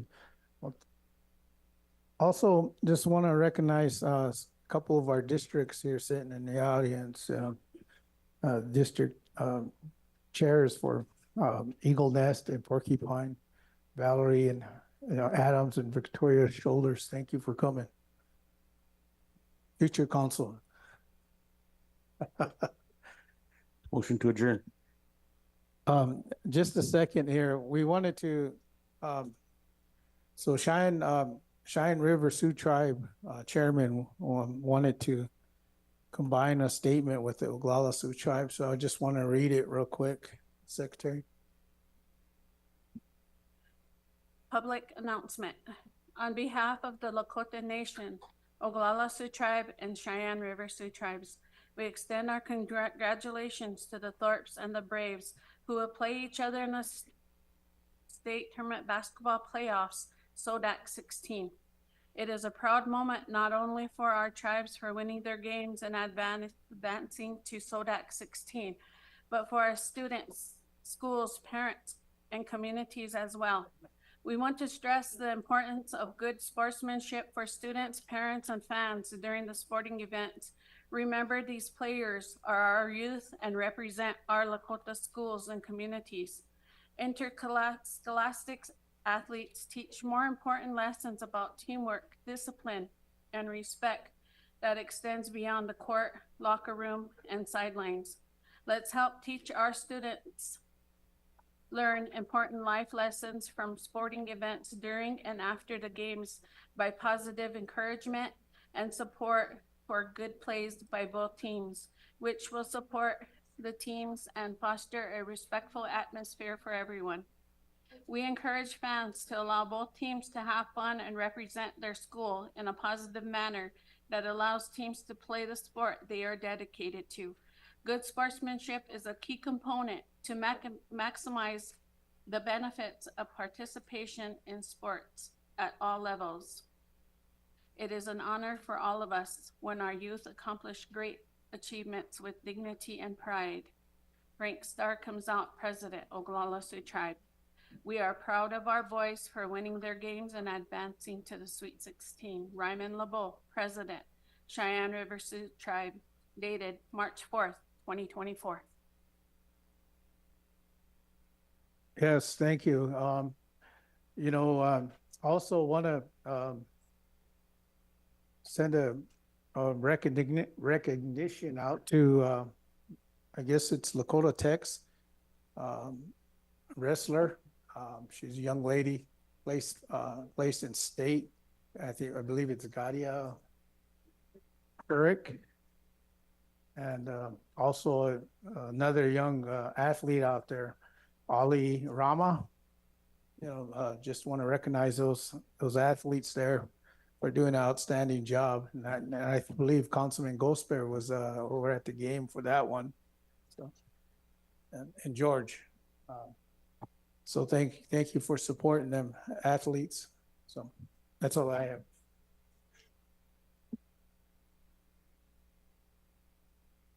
Go ahead, Councilman Meeks, and then Councilman Little Dog. My grandson was the champ at that tournament, 106-pound. Oh, athlete. really? He won the state A What's his name? championship. Carter Kendrick. Carter Kendrick. Yes. Well, congratulations. Thank you. Yes. Yes. Go ahead, Secretary, real quick. We are having a lot of youth achievements, and I think that we should schedule a special council meeting just to be able to honor these youth at the time. So I am requesting to the Youth Affairs Committee to start compiling the list. And I know that there was other athletes that had done different things before winter too. And so I was gonna request to the Youth Affairs to come up with a date so we can do all of the honorings for the youth like we did before. So my office would be able to work with the Youth Affairs Committee. Okay, Councilman Little Dog.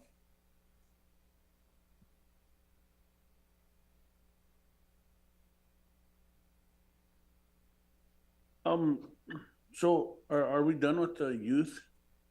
Or this, on the youth stuff? Yes. Okay. There's an agenda item that we've been fighting for a long time, banishments and exclusions. We're always overlooking that. And I know myself and Robin did a lot of work to get that where it's at, and I'm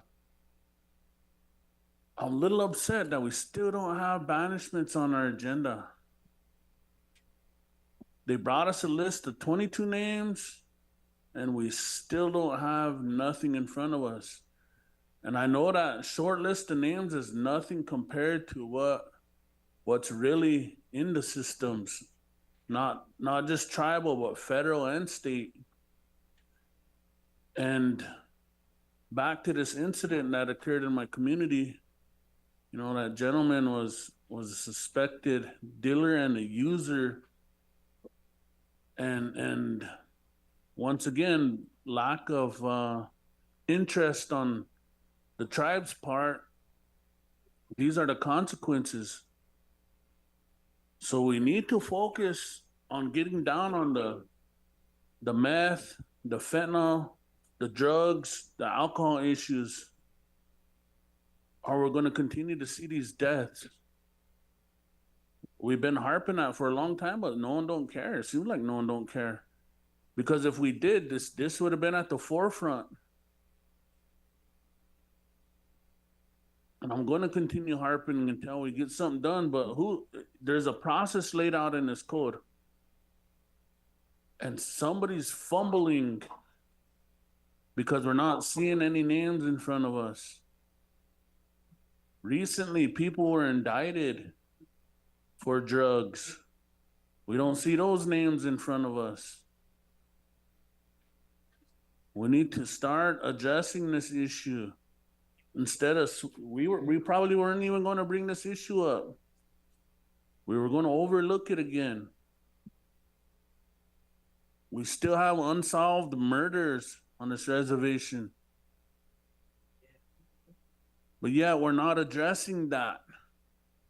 We know it's drug related.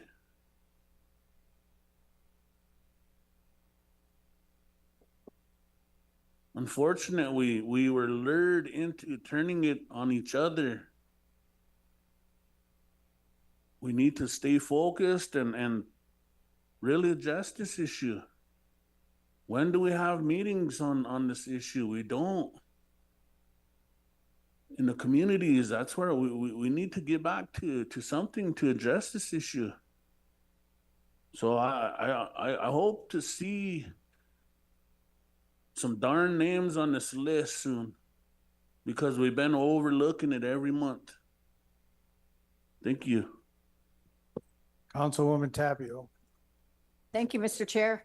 I'm like Garth. I kind of feel like a broken record. Keep saying the same thing over and over, but hopefully somebody's listening.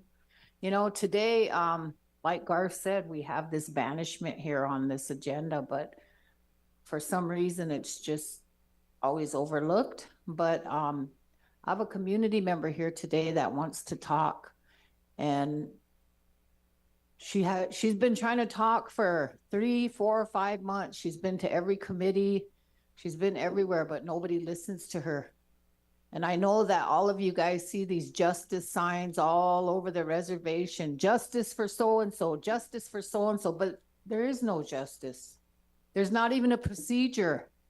You know, we have this banishment on this tribal agenda here, but the question that the individual has today for the council is, what's the procedure? How do you get something heard before the council? How do you get something heard? She's already been to public safety. They've done I don't even know if they investigated her situation.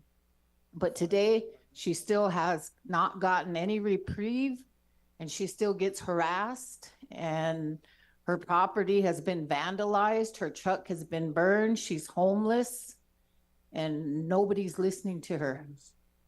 And she has names of people that she would like the tribal council to listen to her and to have some people banished. But what's the process? She's already filed complaints with public safety. Did they investigate it? I don't think so. So if we're gonna have banishment on here, then we need to lay out a process so that our people know that there is a process in place to follow.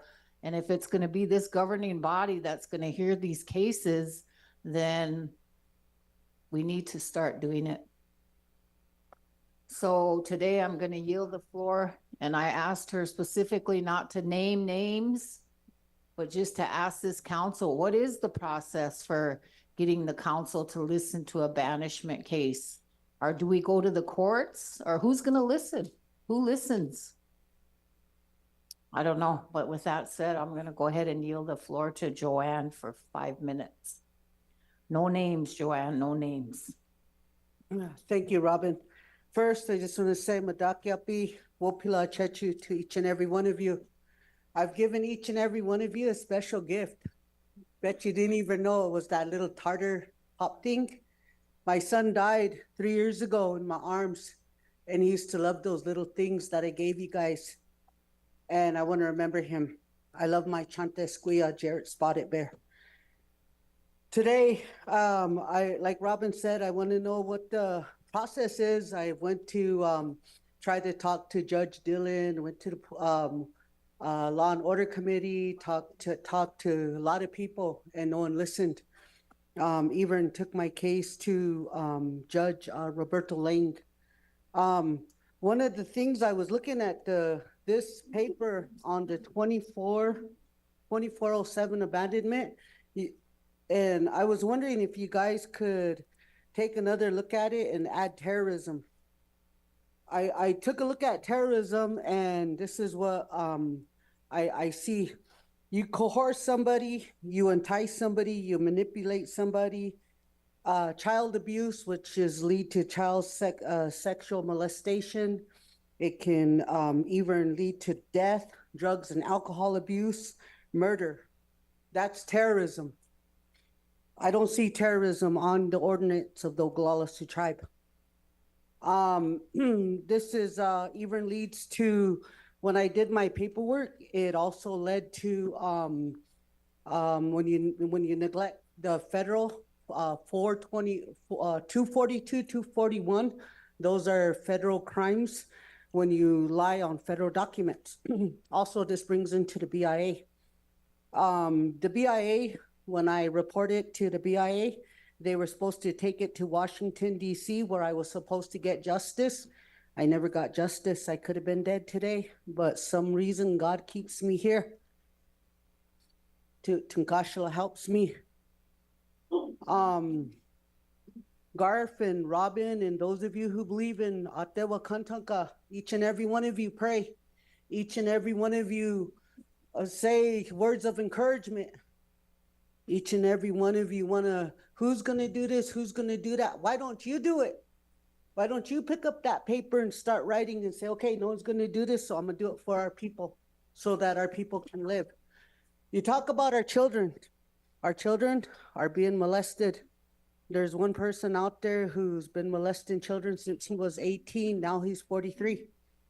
Talking about mismurdered women. We have one of our relatives that never even got justice for her child. We talk about IHS. Heard you talk about IHS today. Our relatives are being misdiagnosed.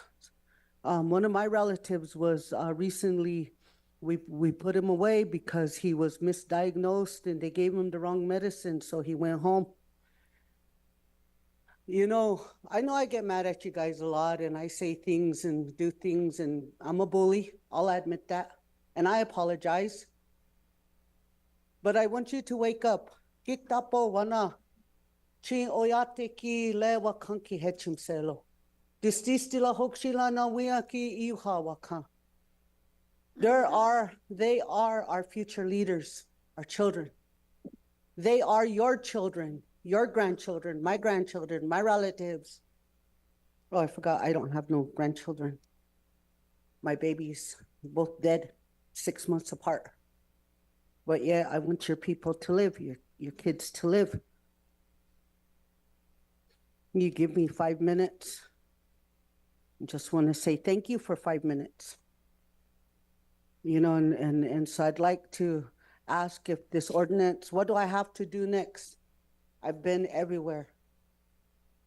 The next thing, all I can think of is that 638 to go after that contract and to put a stop to that. And I've heard it already happen once before. You talked about Wounded Knee. What you gonna do with them ordinance? Put them at the casino and then show them and then collect money? Then where's that money gonna go? Put it towards the children, our people, drugs and alcohol treatments, things like that. Oh, we have those, but we're not using them, I forgot. I'm saying that to wake you up. I'm not saying that to hurt you. I come to these meetings because I'm educated too. I want to be just like you. I want to help people to live. I don't know what it's going to take, but we've been saying that forever and ever. And it's not just IHS or anywhere else. It's our reservation. So please help our people to live and think about that. The next time you say a prayer, say what you mean and mean what you say. God's listening. Tinkashala. He has pity upon us so that we may live for the future generation. Thank you. Wopila.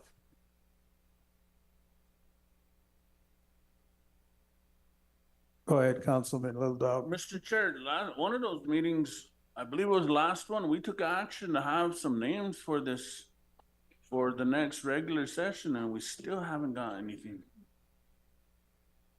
Secretary, can you read that last part there? In the ordinance that was just cited, 2407, in there it gives everything begins with the Attorney General. There's a provision here. I'm trying to see what section it is. And it says that it has to come from the Attorney General or the Chief of Police. Names, the OST Chief of Police or his designee shall report any known convictions to the OST Attorney General for review of possible application for exclusion or banishment. I can email this out to everybody so you can read it thoroughly. It's pretty long, but it also has ordinance 2407 attached to it.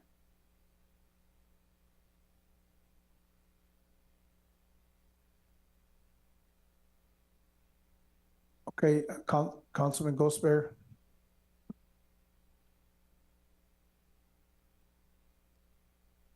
Joanne, I got a question. You said you filed complaints and they never been heard? Yeah, I feel like I've never been heard. I mean, like you listen, but what's been done? My trailer Would been you file a broken in complaint to? 5 times now.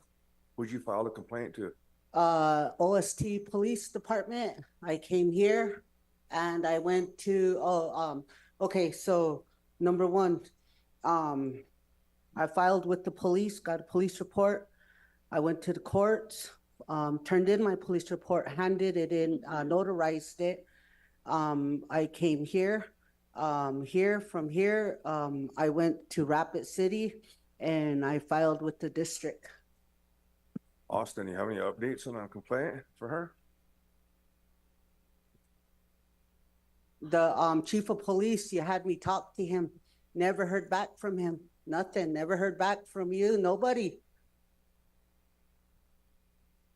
Thank you, John. Thank you. Councilman Little Dog. The big piece missing is the Attorney General's office. She did say she got her police report, so the police did their job.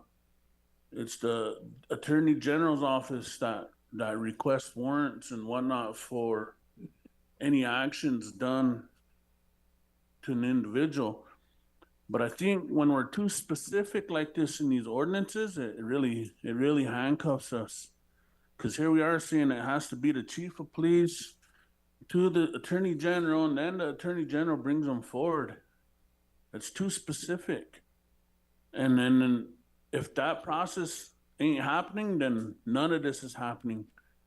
There has to be a way to reword this ordinance where it's not specific to certain individuals to file these documents. It should be, anyone should be allowed to file with the secretary as long as they have pertinent documents to support it. Or else we're never going to get this issue addressed. Councilman Puyer?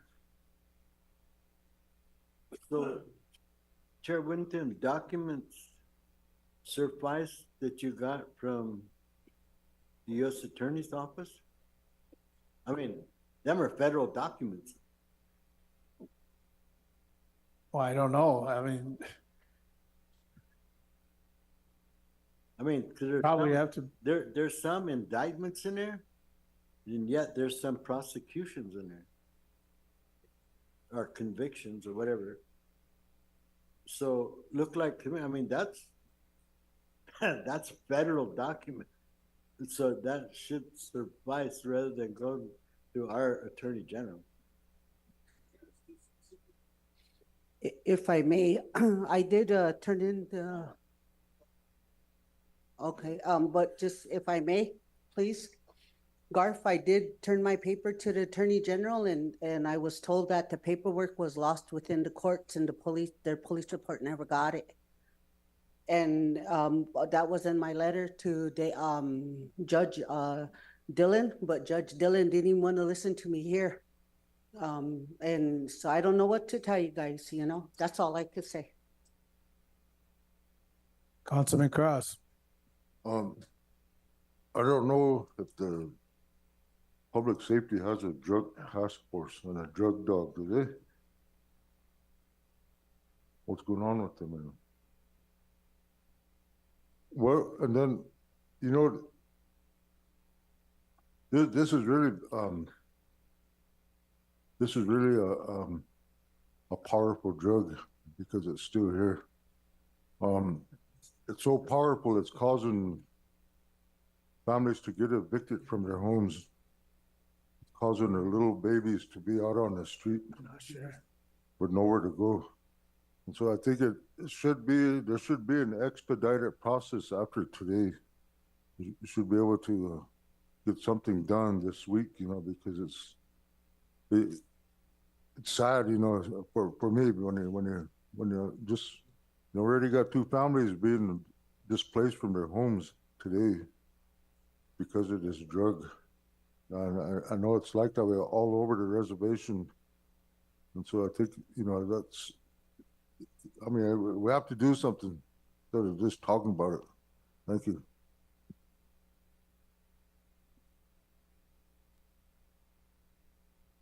Okay. Did you have a question? Go ahead, Councilwoman. Just one more comment real quickly. You know, I thank James for saying that because we really need to take this seriously. And this is just a FYI. Most recently, and I think the CPS director can confirm this, but a 2-year-old tested positive for methamphetamine because they were in a house where meth was being done by adults. This is serious stuff. This is our future generation. And if 2-year-olds are testing positive for methamphetamine, then something is wrong. And it's up to us as a council to start holding these parents accountable. Thank you.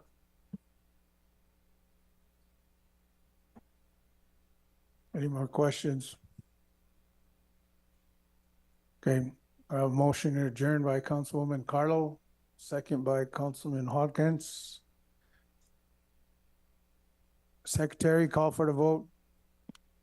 Wesley Hawkins Senior, Oh, Jim Inks, Ryan Jumping Eagle Senior, Howard Rooks, yes. Austin Watkins Senior, Tyler Yellowboy, Yes. Wendell Youngman Jr., Yes. Anna Halverson, Yes.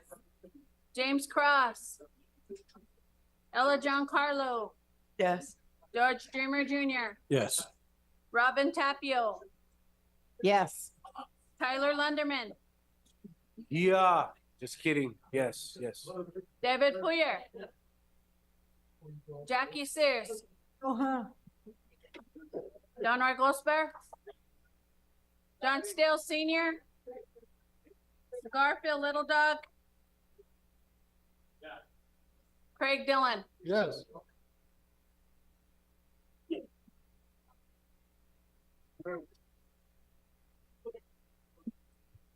Eighteen yes, one not voting, motion carried. Get 3:49, we're gonna end the meeting, today's session. Just want to say thank you for all the councilmen who showed up today. And remember, we support your youth out there, and let's carry that message, that team sportsmanship. So with that, have a good day.